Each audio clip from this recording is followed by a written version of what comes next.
بسم الله والحمد لله والصلاة والسلام على رسول الله وعلى آله وصحبه ومن والاه. أما بعد، فمر معنا في الدرس المتقدم أن الشرك ينقسم إلى كم أقسام؟ الشرك ينقسم إلى قسمين. شرك أصغر، شرك أكبر. الشرك الأكبر ما حكمه؟ مخرج من الملة. والشرك الأصغر أكبر الكبائر على الإطلاق.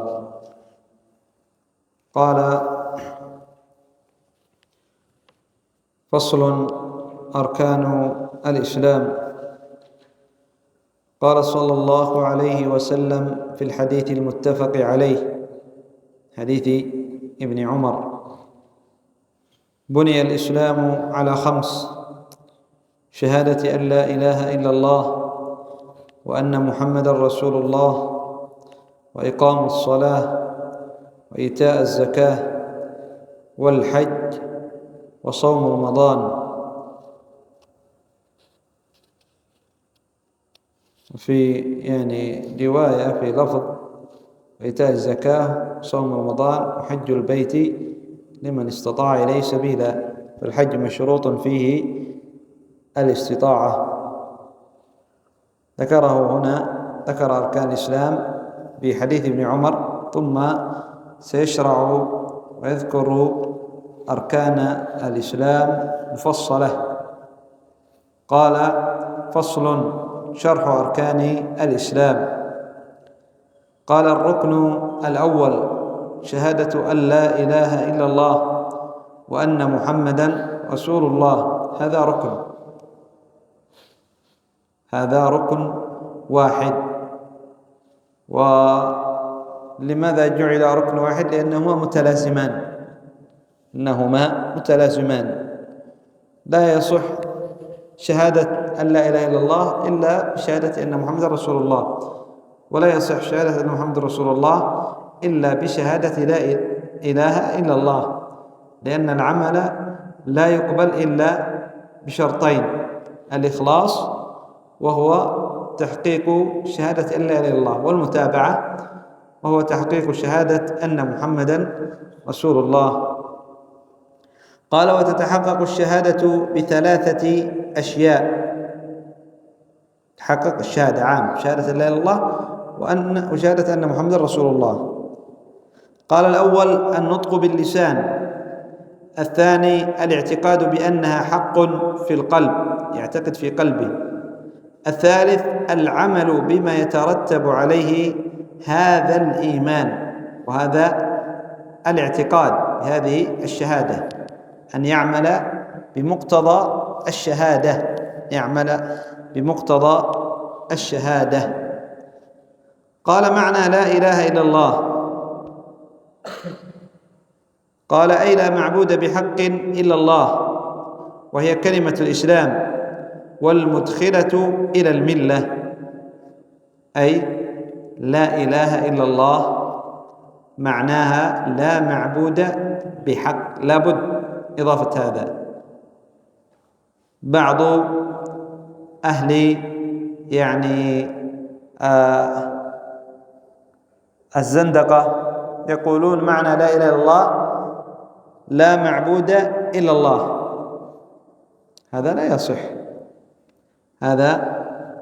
يصح. لا معبود إلا الله، بل لا معبود بحق، لأن هناك معبودات أخرى لكنها باطلة. ولذلك يعرف العلماء لا إله إلا الله لا معبود بحق إلا الله، ويزيد: وغير الله إن عبد فبباطل. وغير الله إن عبد فبباطل. وهي كلمة الإسلام، أي إذا نطق العبد بها فهي صار يعني مسلما، وهي المدخلة. من كان على الكفر ثم أراد أن يدخل الإسلام فلا بد أن يأتي بالشهادة، لا بد أن يأتي بالشهادة، شهادة أن لا إله إلا الله وأن محمدا رسول الله. قال ولها أي للا إله إلا الله. قال ولها ركنان: الأول ركن النفي لكل معبود بباطل في قولنا لا إله. الثاني ركن إثبات أن الله هو المعبود بحق في قولنا إلا الله. إذن لا إله إلا الله تتكون من ركنين: ركن النفي، ركن النفي لكل ما عبد من دون الله، لا إله، ليس هناك إله، هذا النفي، الشطر الأول والركن الأول. ثم أثبت إلا الله، لا إله أي لا معبود بحق إلا الله، وهذا هو الإثبات، هذا هو الإثبات. قال ولها 8 شروط، وهذا يعني الركنان استخرجها العلماء من كتاب الله، من سنة النبي صلى الله عليه وسلم، من سنة النبي صلى الله عليه وسلم. في كتاب الله كثير، منها قول الله عز وجل على لسان إبراهيم، قال الله عز وجل كما في سورة الزخرف: إنني براء مما تعبدون، إنني براء مما تعبدون. هذا ركن ماذا؟ النفي، معناه لا إله إلا الذي فطرني، إلا الله فإنه سيهدين، وغير ذلك من الآيات، وكذلك من الأحاديث عن النبي صلى الله عليه وسلم. قال ولها 8 شروط، أي للا إله إلا الله. لا يحقق العبد هذه الكلمة إلا إذا حقق هذه 8 الشروط، إلا إذا حقق هذه 8 الشروط. ولا يكون العبد عاملا بمقتضى شهادة أن لا إله إلا الله إلا إذا جاء بهذه 8 الشروط. أما إذا أخل بشرط فإنه لم يحقق شهادة لا إله إلا الله. قال الأول، الشرط الأول: العلم بها، بأن يعرف معنى هذه الكلمة جيدا، ويعرف ما معنى أن يقولها، وكيف يحققها غاية التحقيق، وما يترتب عليه من فضائل وأحكام. العلم بمقتضى هذه الكلمة، العلم بما تدل عليه هذه الكلمة لا إله إلا الله، لا بد أن يعلم على ماذا تدل. أما إذا كان لا يعلم فقد يقع في الشرك وهو يقول لا إله إلا الله. لا بد من العلم بما تدل عليه هذه الكلمة. فمن كان جاهل فكفار قريش أعرف بلا إله إلا الله منه، فلذلك لما جاء النبي صلى الله عليه وسلم يدعوهم إلى هذه الكلمة: قولوا لا إله إلا الله تفلحوا، ماذا قالوا؟ أجعل الآلهة إلها واحدا؟ إن هذا لشيء عجيب، إن هذا لشيء عجاب. وهذا من كفرهم وعنادهم، كفرهم وعنادهم. هم فهموا معنى هذه الكلمة، معناها ليس هناك إله يعبد إلا الله، لا يصرف نوع من أنواع العبادات إلا لله عز وجل. فهموا وعلموا معناها، وعلموا ما تدل عليه هذه الكلمة. فلا بد أن يعلم العبد ما تدل عليه هذه الكلمة فيحققها، يحقق هذه الكلمة. الآن بعض الناس يقول لا إله إلا الله ويقول يا عيدروس، يا جيلاني، يا بدوي، يا سيد، يا حبيب، يا نبي الله.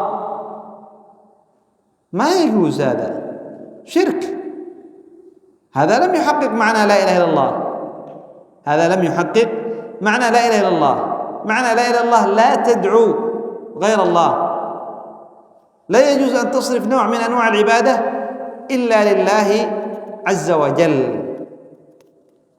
فمن قال لا إله إلا الله ودعا غير الله فهذا لم يحقق كلمة التوحيد.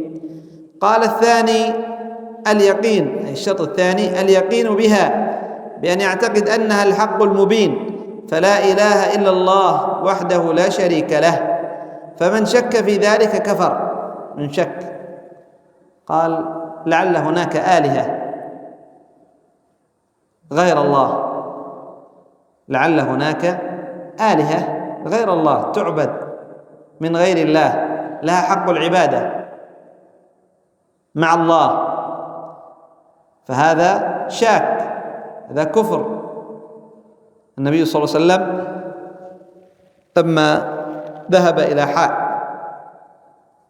إلى حائط من حيطان الأنصار، مزرعة عليها سور، لحقه أبو هريرة فقال النبي صلى الله عليه وسلم اذهب فمن لقيت وراء هذا الحائط يشهد أن لا إله إلا الله مستيقنا بها، مستيقنا بها قلبه فبشره بالجنة. لابد من اليقين، لا يكون عندك شك، لا يكون عند العبد شك في ما تدل عليه هذه الكلمة، ما تدل عليه هذه الكلمة. فمن شك في ذلك كفر. قال الثالث الإخلاص لله في قولها وفي تحقيقها وفي العمل بما يترتب عليها من أعمال، لا خوفا ولا رياء. فمن قالها خوفا أو رياء فإنها لا تنفعه. يقول الله عز وجل وما أمروا إلا ليعبدوا الله مخلصين له الدين، وما أمروا إلا ليعبدوا الله مخلصين له الدين. لا بد من الإخلاص في قولها وفي تحقيقها وفي العمل بما يترتب عليها. الإخلاص لله عز وجل، فلا يقولها خوفا ولا يقولها أيضا رياء أمام الناس، لا إله إلا الله يرائي الناس بها، لكن أعماله ليست خالصة لله عز وجل، يصرفها للأولياء والصالحين والأنبياء والملائكة. هذا لا يجوز، فهذا لا يجوز، هذا شرك بالله عز وجل. ولو كان ذلك الذي يدعى ملكا مقرب أو نبيا مرسل فمن باب أولى من دونهم من الأشجار والأحجار وغير ذلك. قال الرابع الصدق في قولها، أن يصدق. كيف؟ قال وهو أن يوافق قول القائل لها وهو أن يوافق قول القائل لها فعله. فمن قال لا إله إلا الله وهو يعبد غيره فإنه كاذب، ومن كذب في هذه فلا تنفعه. لابد أن يصدق في قول هذه الكلمة. تقول لا إله إلا الله، إذن لا تصرف نوع من أنواع العبادة إلا لله. فإذا صرفت نوعا من أنواع العبادة لغير الله أو أشركت مع الله غيره فأنت كاذب في هذه الكلمة. قل أنا أقولها، أنا أرددها دائم. ما ينفع التلفظ فقط بها، ما ينفع التلفظ بالكلمة بدون العمل بمقتضاها، بدون تصديق القول بالفعل، بدون تصديق القول بالفعل ما تنفع. لابد كما تقدم في إثبات الشهادة بثلاثة أمور. الأول التحقق الشهادة النطق بها، الثاني الاعتقاد بأنها حق في القلب، تعتقد بأنها حق، الثالث العمل بهذه الشهادة، العمل بهذه الشهادة وما ترتب عليه هذه الشهادة. قال الخامس من الشروط لا إله إلا الله المحبة لله ولشرعه ولنبيه، فمن زعم قول كلمة التوحيد وهو مبغض لله أو لدينه أو لنبيه فإنها لا تنفعه حتى يكون الله ورسوله ودينه أحب إليه من كل شيء. لابد تقول لا إله إلا الله، إذن فالله أحب من كل شيء، ودينه أحب من كل شيء، ورسوله صلى الله عليه وسلم أحب من كل شيء. أما أن يقول لا إله إلا الله ويقدم محبة نفسه على محبة الله أو على محبة رسول الله أو على محبة دين الله فهذا كاذب في قول هذه الكلمة. قال السادس الانقياد لكل أوامر الله جل شأنه، فإنه سبحانه بما أنه الإله الحق الوحيد فإن أمره مطاع وطاعته واجبة ومقدمة على كل أحد غيره. نعم، أن تنقاد لما يتعلق بهذه الكلمة. وماذا يتعلق بها؟ أوامر الله ونواهي الله، في باب الأوامر بالفعل وفي باب النواهي بالترك، أن تنقاد لأوامر الله عز وجل، فما أمرك به تفعله وما نهاك عنه تجتنبه، وما نهاك عنه تجتنبه. إذن هذا لمن أراد أن يحقق شهادة أن لا إله إلا الله لا بد أن ينقاد لأوامر الله، لا بد أن ينقاد لأوامر الله. قال السابع إذن، وهنا تؤخذ فائدة أن الانقياد لأوامر الله عز وجل إذا كان العبد منقادا في كل شيء فهو قد حقق هذه الكلمة، حققها، أتم وأكمل تحقيقها.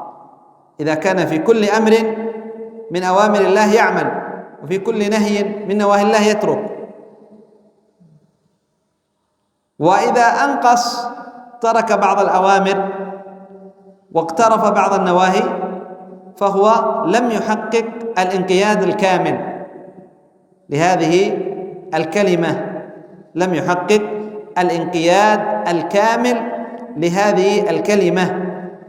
والانقياد لهذه الكلمة قد يكون تاما وقد يكون ناقصا، لكن لا يخرج العبد من الإسلام لا يخرج العبد من الإسلام. قد يترك بعض الواجبات التي لا تخرجه من الإسلام، ويقترف بعض المحرمات التي لا تخرجه من دين الإسلام. إذن الانقياد قد يكون تاما وقد يكون ناقصا. قال السابع: القبول لكل شرع الله وخبره والتسليم لأمره في وحيه.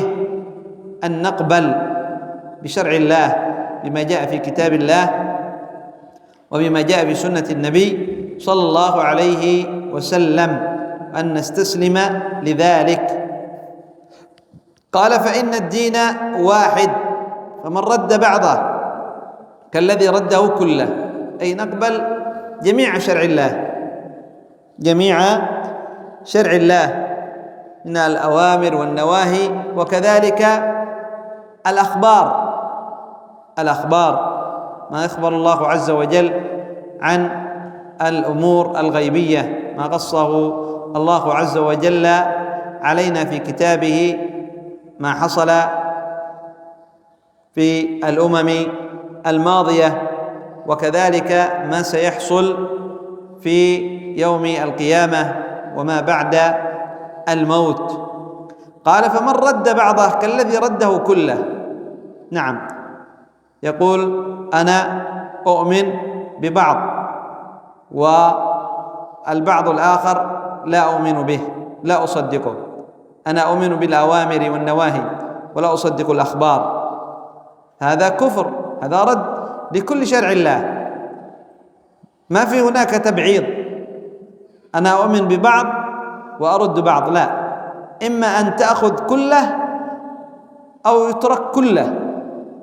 فإذا آمن ببعض وكفر ببعض فإنه كافر بالدين كله.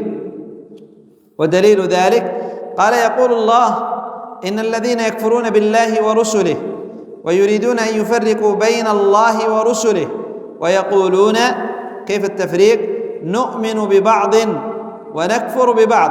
نؤمن ببعض الرسل كما تقول اليهود والنصارى. يقول اليهود: نؤمن بموسى ولا نؤمن بمحمد، والنصارى يقول: نؤمن بعيسى ولا نؤمن بمحمد.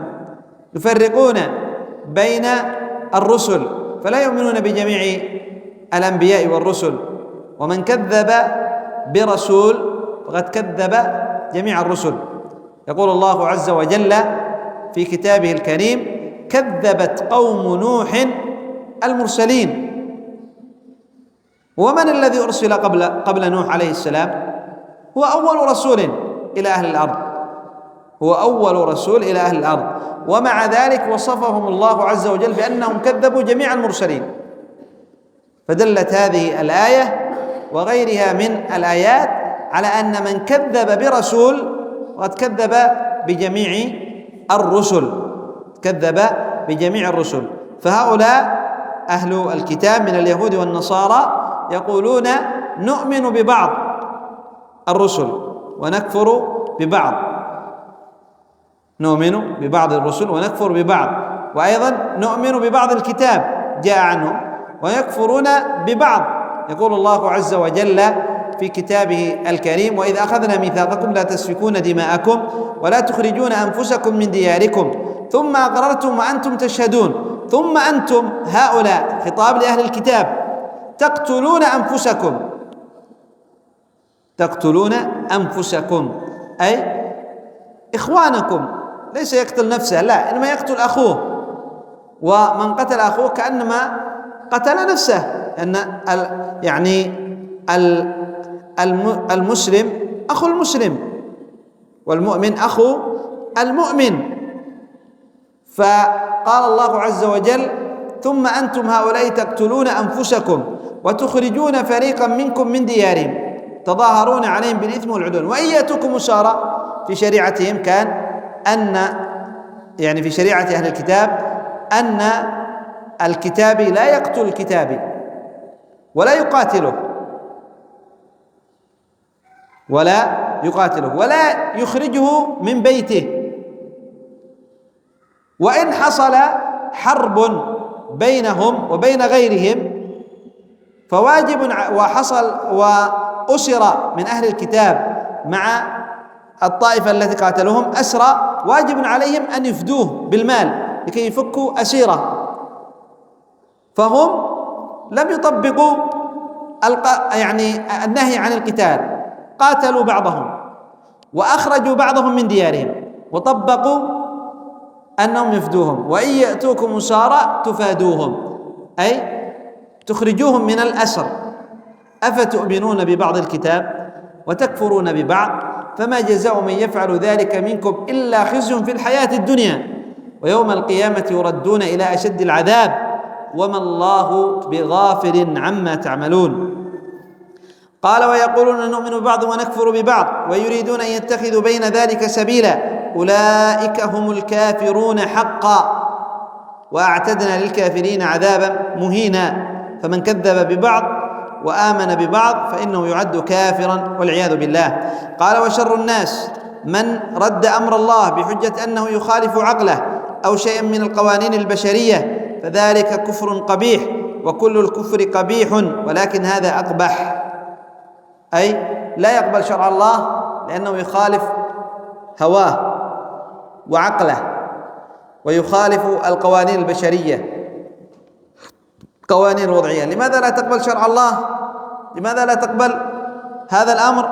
يقول هذا ما يقبله العقل.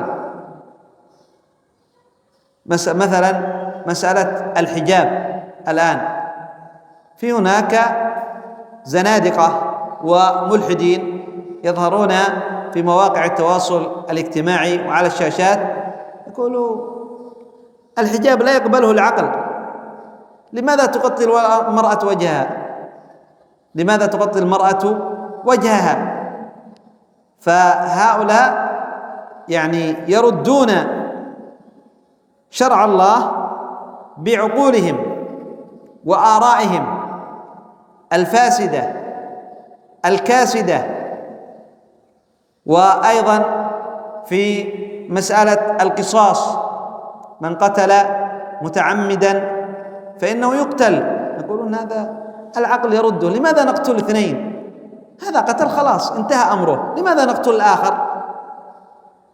الله عز وجل يقول ولكم في القصاص حياة، يقتل لكي يزجر غيره من أن يرتكب هذه الجريمة. إذا رأى الناس أن من قتل يقتل، من قتل متعمد يقتل، سوف ينزجرون. أنا إذا قتلت سوف أقتل، إذن لا أقتل. هذا هو قول الله عز وجل ولكم في القصاص حياة، ولكم في القصاص حياة. الله عز وجل قال في القصاص أي قتل القاتل حياة. كيف ذلك؟ أي أن الناس ينزجرون عن فعل هذه الكبيرة. فلا تأتي أنت بعقلك القاصر الكاسد الخربان، صحيح يقول خربان، عقل مخرب، فتعترض على أحكام الله وعلى شرع الله. هذا كفر، وهذا قد ملئت به في هذا العصر مواقع التواصل الاجتماعي وشاشات التلفاز، ملئت بمثل هؤلاء الملاحدة والزنادقة، فهم كثير لا كثرهم الله. قال الثامن وهو الأخير الكفر بكل ما يعبد من دون الله، فإن تمام إثبات التوحيد يكون بنفي الشرك، وتمام الإيمان بالله يكون بالكفر بكل معبود سواه. وجمعها بعضهم فقال علم يقين وإخلاص وصدقك مع محبة والانقياد والقبول لها، وزيد ثامنها الكفران بما سوى الإله من المعبودات قد ألها. نكتفي بهذا القدر إلى هنا. سبحانك اللهم وبحمدك، أشهد أن لا إله إلا أنت، أستغفرك وأتوب إليك.